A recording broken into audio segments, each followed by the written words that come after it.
Principles of inheritance and variation എന്ന് പറയുന്ന ചാപ്റ്ററിലെ 5ാമത്തെ പാർട്ടാണ് നമ്മൾ ഇവിടെ ഡിസ്കസ് ചെയ്യുന്നത്. ഇതിൽ പ്രധാനമായിട്ട് നമ്മളിവിടെ ഡിസ്കസ് ചെയ്യുന്നത് മ്യൂട്ടേഷനും അതേപോലെ തന്നെ പെഡിഗ്രി അനാലിസിസുമാണ്. മ്യൂട്ടേഷൻ എന്താ മ്യൂട്ടേഷൻ എന്ന് പറഞ്ഞാൽ it is a sudden heritable changes in the genotype of an organism is called mutation. പെട്ടെന്നുണ്ടാവുന്ന മാറ്റങ്ങൾ, സഡൻ ഇറിറ്റബിൾ, ഒരു തലമുറയിൽ നിന്ന് മറ്റൊരു തലമുറയിലേക്ക് പാസ് ചെയ്യുന്ന പെട്ടെന്നുണ്ടാവുന്ന മാറ്റങ്ങളാണ്. അത് അഫക്റ്റ് ചെയ്യുന്ന ഇതിനാണ്, ജീനിനെയാണ് അഫക്റ്റ് ചെയ്യുന്നത്. Results in alteration of D N എയിൽ ഉണ്ടാകുന്ന മാറ്റങ്ങൾ അല്ലെ, ഡി എൻ എയിൽ ഉണ്ടാകുന്ന മാറ്റങ്ങൾ ഉണ്ടായിക്കഴിഞ്ഞാൽ സ്വാഭാവികമായിട്ടും ഒരു തലമുറയിൽ നിന്ന് മറ്റൊരു തലമുറയിലേക്ക് അത് പാസ് ചെയ്യും. അതിൻ്റെ ഫലമായിട്ട് ജീനോടൈപ്പിലും ഫീനോടൈപ്പിലും മാറ്റങ്ങൾ വരാം. ഒരു ഓർഗാനിസത്തിൻ്റെ ഫീനോടൈപ്പിലും ജീനോടൈപ്പിലും മാറ്റങ്ങൾ വരാം. Mutation leads to genetic variation, അതായത് വ്യതിയാനങ്ങൾ ഉണ്ടാവാനുള്ള കാരണം മ്യൂട്ടേഷനാണ്. മ്യൂട്ടേഷൻ എന്ന് പറയുമ്പോൾ എന്താണ് പറഞ്ഞത്? Sudden heritable changes in the genotype of an organism. ജീനോടൈപ്പിൽ ഉണ്ടാകുന്ന മാറ്റങ്ങൾ അല്ല, അതൊരു പെട്ടെന്ന് തന്നെ ഒരു തലമുറയിൽ നിന്ന് അടുത്ത തലമുറയിലേക്ക് പാസ് ചെയ്യുന്നുണ്ട്. എന്താണ് മ്യൂട്ടന്റ് എന്ന് പറഞ്ഞാൽ? The individual showing new phenotype as a result of mutation. മ്യൂട്ടേഷൻ്റെ ഫലമായിട്ട് ഇൻഡിവിജ്വല് പുതിയൊരു ഫീനോടൈപ്പ് എന്ന് പറഞ്ഞാൽ നമുക്കറിയാം വിസിബിൾ ക്യാരക്ടർ അല്ലെ, ഫീനോടൈപ്പ് കാണിക്കുകയാണെങ്കിൽ അതിനെയാണ് നമ്മൾ മ്യൂട്ടന്റ് എന്ന് പറയുന്നത്. എന്താ മ്യൂട്ടജൻസ് എന്ന് പറഞ്ഞാൽ? The physical or chemical factors which bring about mutations are called മ്യൂട്ടജൻസ്.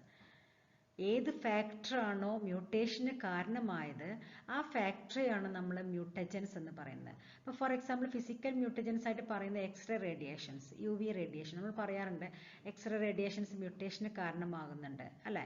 അപ്പോൾ എക്സ്റേ റേഡിയേഷൻസ്, UV റേഡിയേഷൻസ് ഒക്കെ ഫിസിക്കൽ മ്യൂട്ടജൻസ് ആണെങ്കിൽ, കെമിക്കൽ മ്യൂട്ടജൻസിന് എക്സാമ്പിൾ പറയുന്നത് mustard gas and nitrous acid. ഇത് രണ്ടും മ്യൂട്ടേഷന് കാരണമാകുന്നുണ്ട്.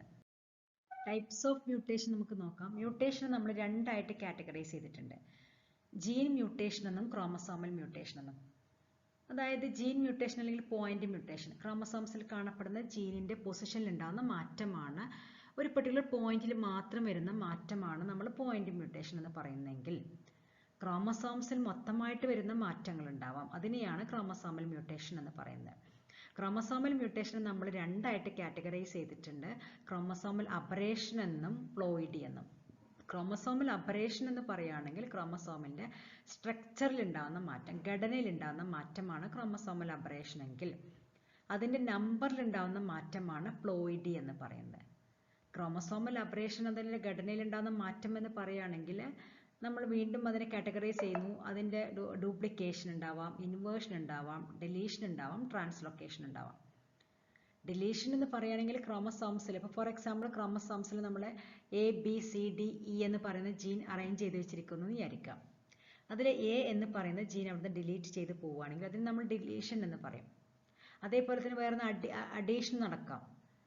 Then addition otherwise called duplication ഉണ്ടാവാം. ഇൻവേർഷൻ എന്ന് പറയുകയാണെങ്കിൽ ABC എന്ന് പറയുന്നതിൽ ആ ഒരു ഓർഡർ നേരെ തല തിരിച്ചിടുക, അപ്പോൾ CBA എന്നായിരിക്കും അല്ലെ. അങ്ങനെ ക്രോമസോമിലെ സ്ട്രക്ചറിൽ മാറ്റം വരാം. ഇൻവേർഷൻ 1 to 3 എന്നുള്ളത് 3 to 1 എന്നുള്ള രീതിയിൽ തല കുത്തനെ ഇട്ട് കഴിഞ്ഞാൽ അങ്ങനെ ഉണ്ടാകുന്ന ക്രോമസോമിന്റെ സ്ട്രക്ചറിൽ മാറ്റങ്ങൾ വരാം.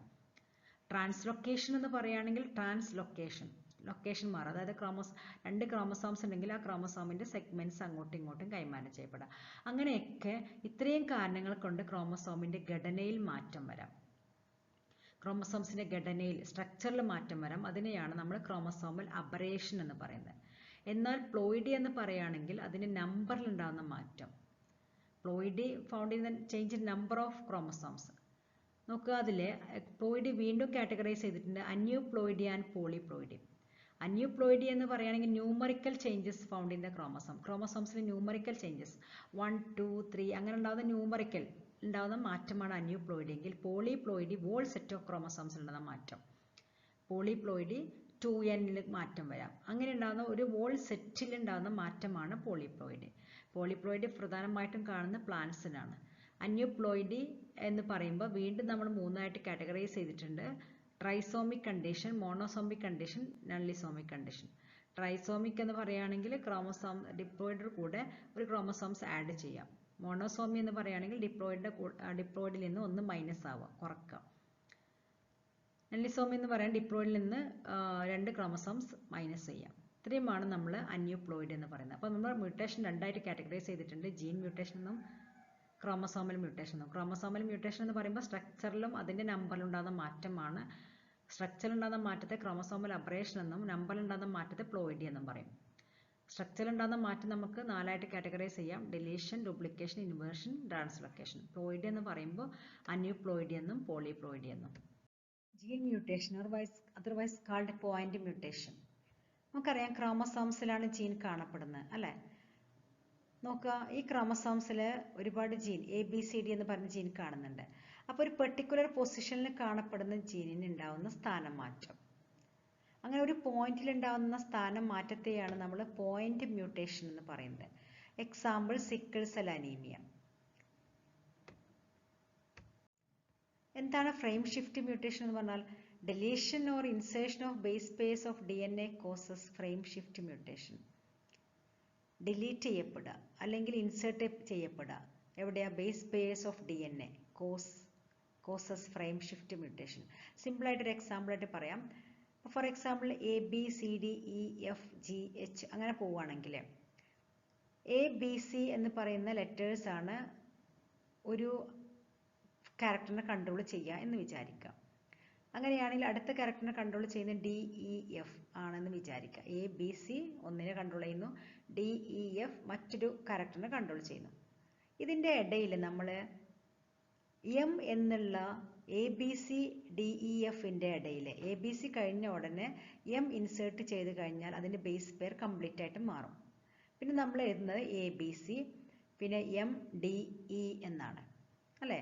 അതേപോലെ തന്നെ നമ്മൾ പറഞ്ഞു അത് അങ്ങനെ ഒരു ബേസ് പെയർ ഇൻസേർട്ട് ചെയ്ത് കഴിഞ്ഞാൽ മൊത്തം ഫ്രെയിം മാറുന്നുണ്ട്.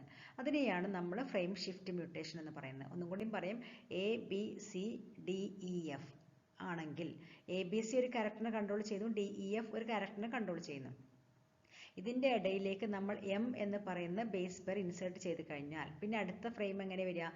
ABCMDE എന്നായിരിക്കും. അപ്പോൾ അതിൻ്റെ എവിടെയാണോ നമ്മൾ ഇൻസേർട്ട് ചെയ്ത് അവിടെ നിന്ന് അങ്ങോട്ട് ബേസ് പെയർ കംപ്ലീറ്റ് ആയിട്ടും അല്ലെങ്കിൽ അവിടുത്തെ ഫ്രെയിം കംപ്ലീറ്റ് ആയിട്ടും മാറും.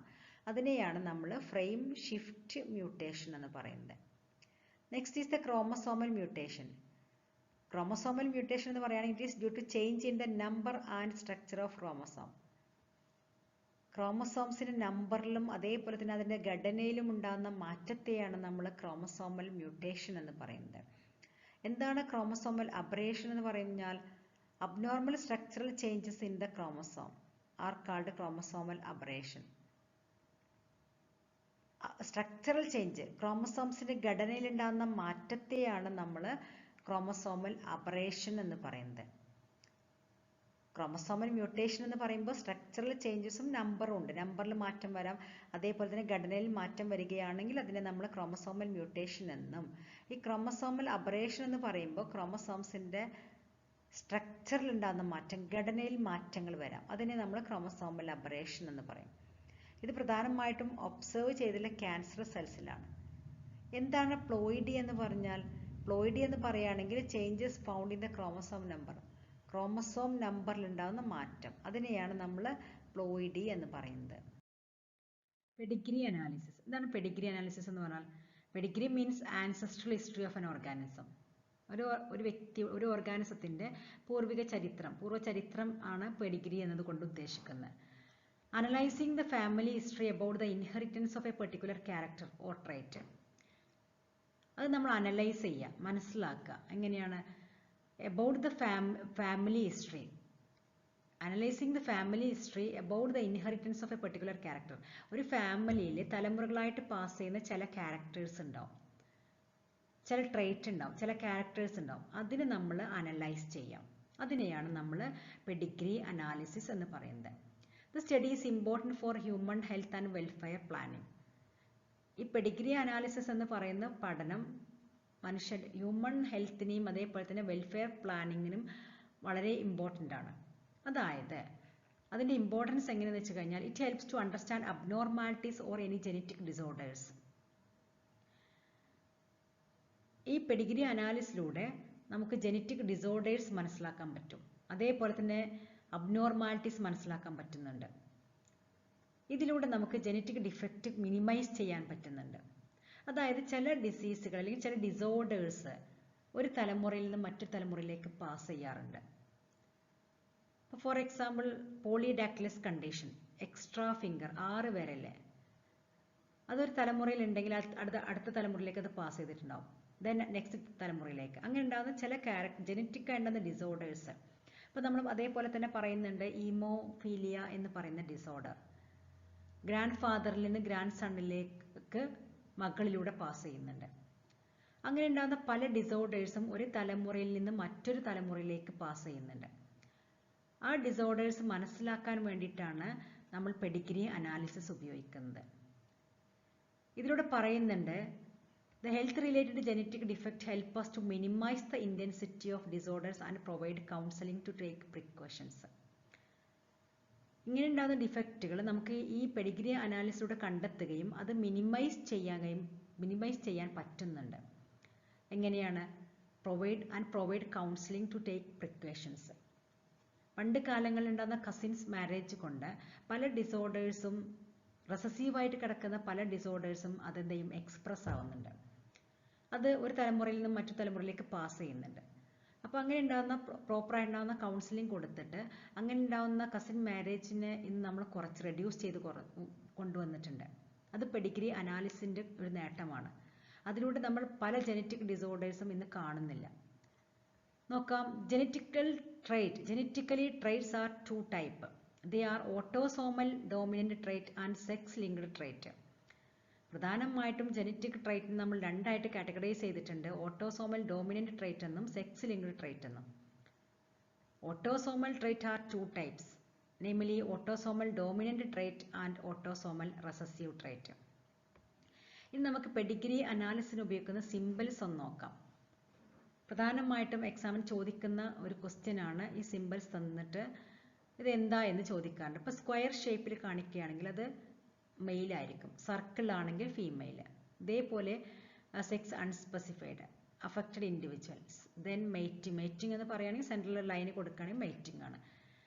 ദെൻ ഡബിൾ ലൈന് കൊടുക്കുകയാണെങ്കിൽ mating between relatives or consanguineous mating എന്ന് പറയും.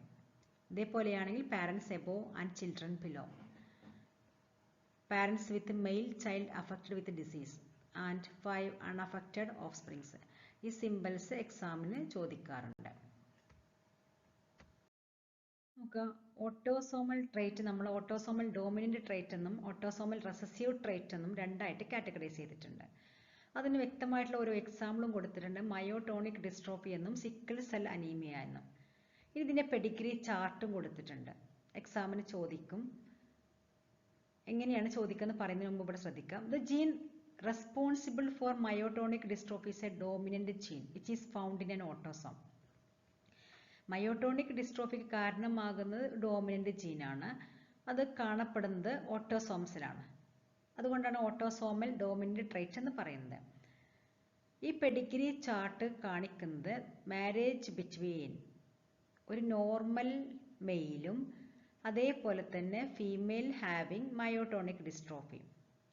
മയോട്ടോണിക് ഡിസ്ട്രോഫി ഉള്ള ഒരു ഫീമെയിലും നോർമൽ ആയിട്ടുള്ള മെയിലും തമ്മിൽ മാരേജ് ചെയ്യുമ്പോൾ നോക്കുകയാണെങ്കിൽ നിങ്ങൾക്ക് കാണാൻ പറ്റും ഇവർക്ക് ഉണ്ടാവുന്ന മക്കള്, അതായത് ഒരു നോർമൽ ആയിട്ടുണ്ടാവുന്ന ഒരു ഫീമെയിൽ ഉണ്ടാവുന്നുണ്ട്, അതേപോലെ തന്നെ അഫക്റ്റഡ് ആയിട്ടുണ്ടാവുന്ന ഒരു മെയില്, മയോട്ടോണിക് ഡിസ്ട്രോഫി ബാധിച്ച ഒരു മെയിൽ ഉണ്ടാവുന്നുണ്ട്, നോർമൽ ആയിട്ടുണ്ടാവുന്ന ഒരു മെയില്, അഫക്റ്റഡ് ആയിട്ടുണ്ടാവുന്ന ഒരു ഫീമെയില് അല്ലേ. വീണ്ടും നോർമൽ ആയിട്ടുള്ള ഒരു മെയിലും നോർമൽ ആയിട്ടുള്ള ഫീമെയിലും മാരേജ് ചെയ്യുമ്പോൾ അവർക്കുണ്ടാകുന്ന ജനറേഷൻസിൽ അസുഖങ്ങളൊന്നും കാണുന്നില്ല. എന്നാൽ ഇവിടെ നോക്കിക്കഴിഞ്ഞാൽ അഫക്റ്റഡ് ആയിട്ടുള്ള ഒരു ഫീമെയിലും ഒരു നോർമൽ മെയിലും മാരേജ് ചെയ്യുമ്പോൾ അവർക്കുണ്ടാകുന്ന ഓഫ് സ്പ്രിങ്സിൽ ഒരാൾക്ക് അസുഖം കാണുന്നുണ്ട്. അപ്പോൾ ഇതിൽ നിന്ന് നമ്മൾ മനസ്സിലാക്കുന്നത് മയോട്ടോണിക് ഡിസ്ട്രോഫി ഉണ്ടാകുന്ന ഒരു കുട്ടി ഉണ്ടാകുന്നത് അവരിലെ പാരൻസിന് ഈ അസുഖം ഉണ്ടായിരിക്കണം.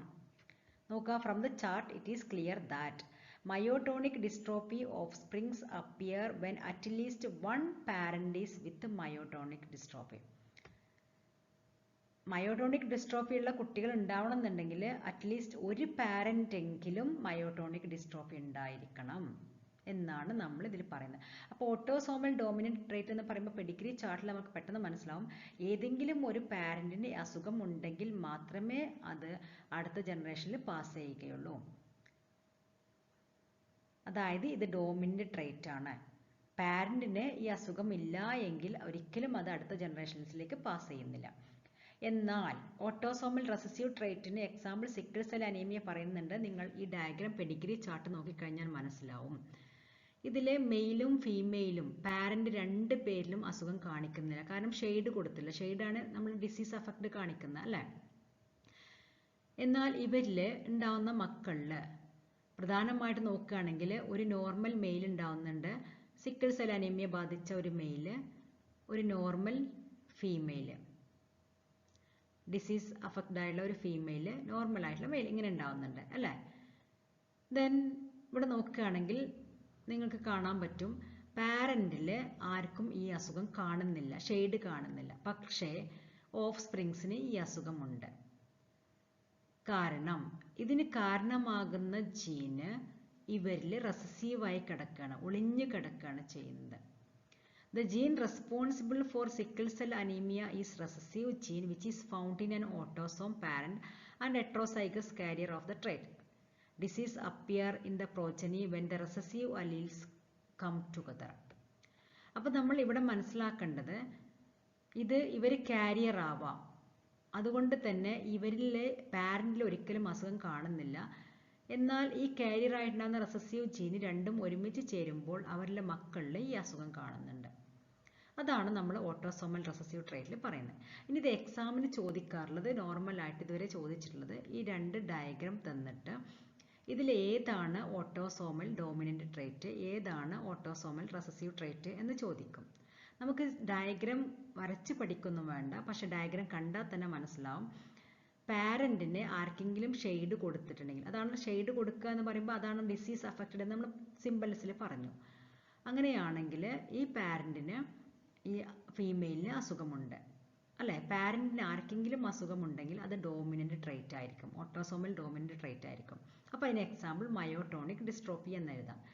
എന്നാൽ ഈ പെഡിഗ്രി ചാർട്ടിൽ പാരന്റിന് രണ്ട് പേർക്കും അസുഖം കാണിക്കുന്നില്ല, എന്നാൽ മക്കളിൽ അസുഖം കാണിക്കുന്നുണ്ട്. അങ്ങനെയുള്ള പെഡിഗ്രി ചാർട്ടാണെങ്കിൽ അത് ഓട്ടോസോമൽ റെസസീവ് ട്രേറ്റ് ആയിരിക്കും. Example sickle cell anaemia. Okay, ഇത്രയും മനസ്സിലായല്ലോ. പെഡിഗ്രി ചാർട്ട് വെച്ച് നമുക്ക് ഓട്ടോസോമൽ ഡോമിനന്റ് ആണോ റെസസീവ് ആണോ എന്ന് മനസ്സിലാക്കണം. സിമ്പിളാണ്. പാരന്റിന് ആർക്കെങ്കിലും ഷെയ്ഡ് കൊടുത്തിട്ടുണ്ടെങ്കിൽ അത് ഡോമിനന്റ് ട്രേറ്റ് ആയിരിക്കും. പാരന്റിന് ഷെയ്ഡ് കൊടുത്തിട്ടില്ല, അത് മക്കളിലാണ് കൊടുത്തെങ്കിൽ അത് റെസസീവ് ട്രേറ്റ് ആയിരിക്കും. പാരന്റിൽ ഈ അസുഖത്തിന് കാരണമാകുന്ന ജീൻ ഒളിഞ്ഞു കിടക്കുകയാണ് ചെയ്യുന്നത്. ഓക്കെ, ഓട്ടോസോമൽ ഡോമിനന്റ് ട്രേറ്റിന് എക്സാമ്പിൾ മയോട്ടോണിക് ഡിസ്ട്രോഫി എന്നും ഓട്ടോസോമൽ റെസസീവ് ട്രേറ്റിന് എക്സാമ്പിൾ സിക്കിൾ സെൽ അനീമിയ എന്നും ഓർത്ത് വെച്ചോളാം. അപ്പോൾ എക്സാമിന് ചോദിക്കും ഈ ഡയഗ്രാം തന്നിട്ട് ഇത് ഏത് ട്രേറ്റ് ആണെന്നും എക്സാമ്പിൾ കൊടുക്കാനും പറയും. അതേപോലെ തന്നെ സിംബൽസ് ചോദിക്കും. സിംബൽസ് തന്നിട്ട് ഇപ്പോൾ സ്ക്വയർ ഷേപ്പ് തന്നിട്ട് ഇത് എന്താണെന്ന് ചോദിച്ചു കഴിഞ്ഞാൽ മെയിൽ, ഷെയ്ഡ് കൊടുക്കുകയാണെങ്കിൽ അഫക്റ്റഡ് മെയിൽ, അങ്ങനെ ഉണ്ടാകുന്ന സിംബൽസും ഓർത്ത് വെച്ചോണം, എക്സാമിന് ചോദിക്കാറുണ്ട്.